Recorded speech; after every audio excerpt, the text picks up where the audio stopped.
సమంత గతంలో మాదిరిగా regular routine సినిమాలు చేయడానికి ఇష్టపడటం లేదు. హాలీవుడ్ లో గ్లోబల్ స్టార్ ప్రియాంక చోప్రా నటించిన web series Citadel Indian version లో సమంత ఛాన్స్ అందుకున్న విషయం తెలిసిందే. బాలీవుడ్ స్టార్ హీరో వరుణ్ ధవన్ నటించిన ఈ action thrilling web series shooting ఎప్పుడో కంప్లీట్ అయిపోయింది. కానీ ఇప్పటి వరకు మేకర్స్ నుంచి ఎలాంటి అప్డేట్ అయితే రాలేదు. ఆ మధ్య సమంత డబ్బింగ్ చెబుతున్న ఫోటోలు మాత్రమే బయటకొచ్చాయి.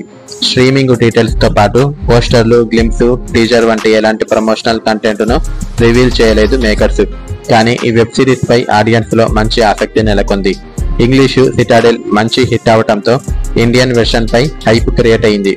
ఇక సమంత నటిస్తుండటంతో టాలీవుడ్ లవర్స్ కూడా వెయిట్ చేస్తున్నారు. అయితే ఈ సిటాడెల్ ఇండియన్ వెర్షన్ త్వరలోనే ఫేమస్ ఓటీటీ అమెజాన్ ప్రైమ్ వీడియోలో స్ట్రీమింగ్ కానుంది. ఇక ఇండియన్ వెర్షన్ కు సిటాడెల్ హనీ బన్నీ అని టైటిల్ ఫిక్స్ చేశారు. కానీ హనీ నేమ్ పై సమంత యాక్షన్ లుక్ తో పాటు బన్నీ పేరుపై వరుణ్ లుక్ ను రివీల్ చేశారు. ఇక సోషల్ మీడియాలో ఎప్పటికప్పుడు సమంత గ్లామర్ లుక్స్ తో జనాలను అట్రాక్ట్ చేస్తూనే ఉంది. రీసెంట్ గా ఆమె అందాలు హైలైట్ అయ్యేలా డిఫరెంట్ డ్రెస్ లో స్టిల్ ఇచ్చింది. ఇక తన క్రీమ్ కలర్ ప్యాంట్ కూడా హైలైట్ అవుతోంది. సమంత క్యూట్ గా తన లుక్స్ తో ఆకట్టుకుంటుంది. సమంతను ఇలా చూస్తూ సంబరపడిపోతున్నారు ఆమె ఫ్యాన్స్.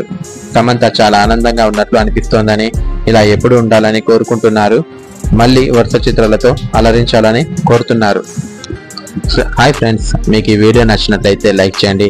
అలాగే ఇలాంటి మరిన్ని ఇంట్రెస్టింగ్ వీడియోస్ కోసం మా ఛానల్ను తప్పకుండా సబ్స్క్రైబ్ చేయండి. ప్లీజ్ మర్చిపోకండి. Thank you for watching friends.